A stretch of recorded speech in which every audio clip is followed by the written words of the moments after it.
تمام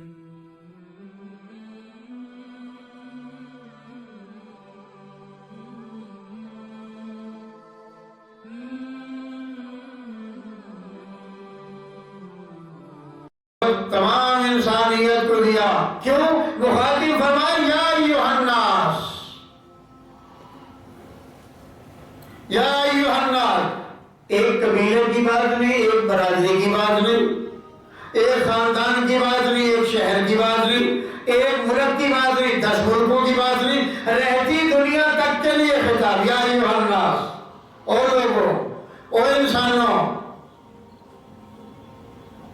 ہمیں تمہارے بنانے والے، ہمیں اپنے پیدا کرنے والے کا نام بھی آتا ہے اللہ، اور جس باپ سے ہم چلے ہیں آدم، ہمیں اپنی ماں کا بھی نام آتا، ان کا نام ہے حوا. اس کے بعد یہ انسانیت سمٹ کر سیلاب کی زد میں ختم ہو گئی. پھر حضرت نوح علیہ السلام کے وجود اطہر سے یہ انسانیت چلی ہے، اس لیے نوح علیہ السلام کو آدم ثانی کہا جاتا. سبحان اللہ، بے شک. لیکن اللہ کے نزدیک عزت والا کون ہے؟ ہم نے سمجھا چودھریوں کا خاندان ہوتے عزت والا ہے، بٹ سمجھتے ہیں ہم عزت والے ہیں، راجپوت سمجھتے ہیں ہم عزت والے ہیں، رحمانی سمجھتے ہیں ہم عزت والے ہیں،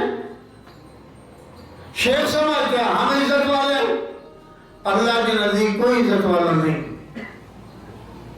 اللہ کی نظر میں کوئی عزت والا نہیں.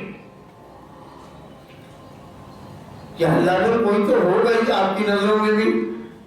فرمائیں عند اللہ، اللہ کے نزدیک اتقاکم. یہ اتقا اصل میں پرہیزگار، یہ کم کے مراد ہے تم، کم کا معنی ہے تم، تمہارے میں سے جو ہے. اتقاکم، اتقا کیا ہے؟ پرہیزگاری، بچ بچا کر چلنے والا، برائیوں سے بچنے والا. معلوم ہوا انسانیت تو پھر نام ہی اس کا ہوا بچ بچا کر چلنے والے کا.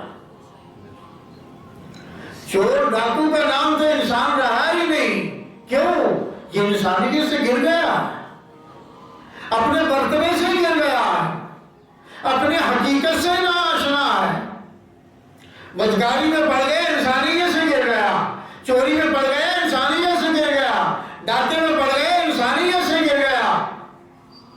لٹیرا بن گئے، انسانیت سے گر گیا. ہیرا پھیری میں پڑ گئے، انسانیت سے گر گیا. جنس میں تبدیلی کرنے لگا، انسانیت سے گر گیا. معلوم ہوا انسان کا یہ کام نہیں. پھر کیسے ممکن ہے یہ انسانیت میں آ جائے؟ بالکل آسان. دوبارہ کلمہ پڑھو. حضور صلی اللہ علیہ وسلم نے فرمایا جدیدوا ایمانکم، اپنے ایمان کو نیا کرتے رہا کرو، اس کی تجدید کرتے رہا کرو، اس کی پالش کرتے رہا کرو. جدیدوا ایمانکم. یا رسول اللہ اس کی تجدید کیسے ہے؟ فرمایا قولوا لا الہ الا اللہ محمد رسول اللہ.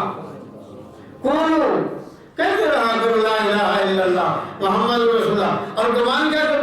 ابھی تازہ پڑھا ہے لا الہ الا اللہ، ابھی مسلمان ہوا، یہ لذت کچھ اور ہے. جو ہم اس پانی پڑھ رہے ہیں نا، کلمہ پڑھ لیا، سو بھی رہا ہے، جاگ بھی رہا ہے، کلمہ بھی پڑھ رہا ہے، چل بھی رہا ہے، کلمہ پڑھ. یہ مطلب نہیں کہ وہ بات بے حقیقت ہے، لیکن اس سے جان پیدا نہیں ہوتی. تسبیح تو آپ کی پڑھی جائے گی، ثواب بھی آپ کو ہوگا. جتنی بے توجہی ہوگی پڑھنے میں اتنا کم ثواب ہوگا. جو توجہ سے پڑھے کہ یا اللہ بس